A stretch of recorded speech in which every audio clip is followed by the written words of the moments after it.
भारतीय न्यूज में आपका स्वागत है। मैं हूं शिखा। आइए देख लेते हैं आज की खास खबर। खरगोन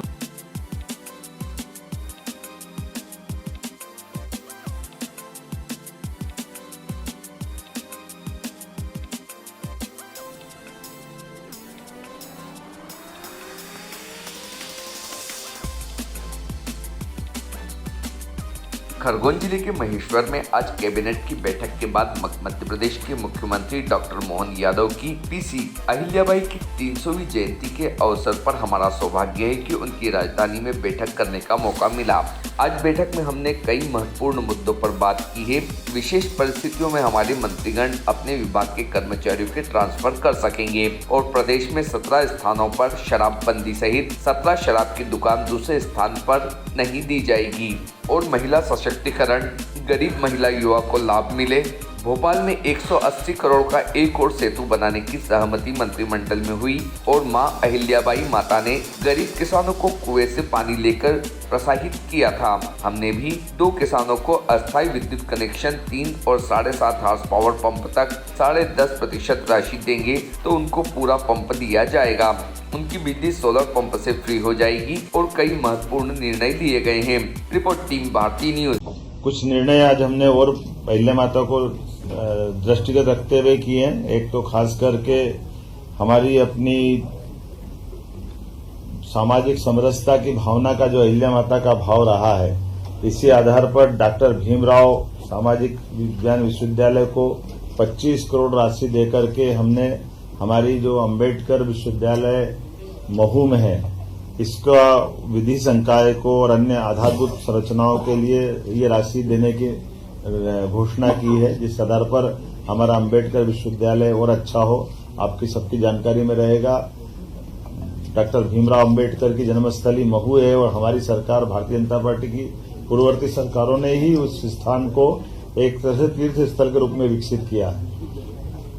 लेकिन उसके साथ साथ वहां के विश्वविद्यालय का भी अंबेडकर जी का चूंकि शिक्षा में बड़ा योगदान है और आज हमने निर्णय किया कि लॉ में भी उनकी बड़ी भूमिका है, तो विधि संकाय के साथ उसको एक्सीलेंस, सेंटर ऑफ एक्सीलेंस के नाते से भी विकसित किया जाए, इस दिशा में हमने आज निर्णय किया है। कुछ निर्णय और भी किए हैं, जैसे एक निर्णय हमने किया है कि विशेष परिस्थितियों में माननीय मंत्रीगण भी ट्रांसफर कर सकेंगे। इस विषय को आज हमने कंप्लीट किया है। हमारे खास करके विधिवत तो ट्रांसफर पॉलिसी बाद में आएगी, लेकिन इसमें विस्तारित रूप से करने के पहले हमारे माननीय मंत्रीगण अपने विभागों के अंदर सुव्यवस्था स्थापित करने के लिए इस पे काम कर सके। आज एक और निर्णय हमारा किसानों से संबंधित हुआ है।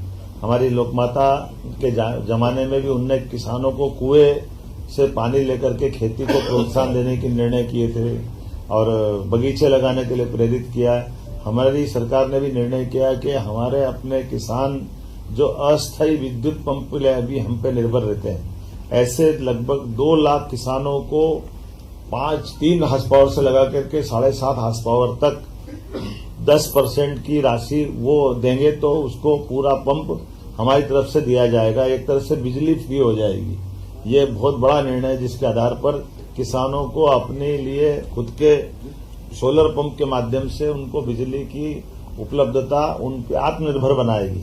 जो किसान या अन्नदाता ऊर्जादाता बने, इस भाव के आधार पर आगे जाकर के हम अपने 30 लाख बाकी स्थायी कनेक्शन वाले हैं उनको भी पॉलिसी बना के आगे की समय डिक्लेयर करेंगे।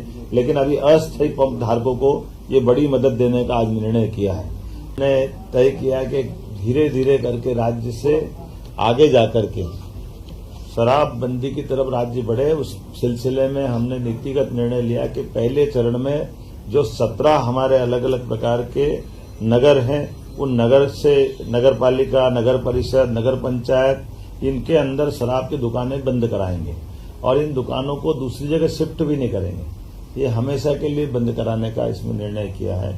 इसमें 17 धार्मिक नगरों में से 1 नगर निगम है, 6 नगर पालिका है, 6 नगर परिषद है, 6 ग्राम पंचायत है। और ये जैसे उज्जैन नगर निगम संपूर्णतः शराब की दुकानों से बंदी रहेगी। दतिया नगर पालिका, यहाँ भी यही पूरी शराब बंदी रहेगी।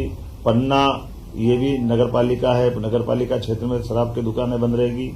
मंडला नगर पालिका, मुल्ताई नगर पालिका, मंदसौर पशुपतिनाथ की नगरी, ये भी इसी प्रकार से इनके साथ बंद रहेगी। मैहर की माताजी का नगर पालिका क्षेत्र ये शराब की दुकान से प्रतिबंधित रहेगा।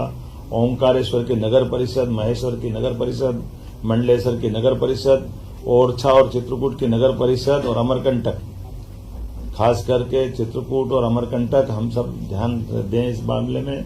ये हमारी धार्मिक आस्था के वैसे सभी केंद्र हैं। इस सभी नगर परिषदों में हमने शराब की इसी नीति के आधार पर दुकानें बंद करने का निर्णय किया है।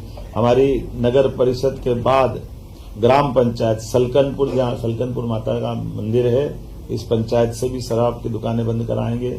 बरमान कला ग्राम पंचायत, लिंगा ग्राम पंचायत, बनमान खुर्द ग्राम पंचायत, कुंडलपुर ग्राम पंचायत और बांदकपुर ग्राम पंचायत, ये ग्राम पंचायतों से भी हम शराब की दुकानें बंद करेंगे। आपकी जानकारी में रहे कि मां नर्मदा के तट के दोनों तरफ के 5 किलोमीटर के दायरे में शराबबंदी की जो पूर्वत पॉलिसी है, उस पॉलिसी को भी हम जारी रखेंगे। इस पॉलिसी में कोई बदलाव नहीं आएगा। कुल मिलाकर के प्रदेश भर से जो मैंने आपके बारे में बताने का प्रयास किया है कि हम ये शराबबंदी का हिस्सा चलेंगे। एक मुख्य कारण यहाँ की आपके गांव, शहर, प्रदेश और देश की चुनिंदा दिलचस्प खबरों को पाने के लिए सब्सक्राइब करें भारतीय न्यूज़ चैनल को और बेल आइकन दबाना ना भूलें। खबरें पसंद आए तो लाइक और शेयर ज़रूर करें।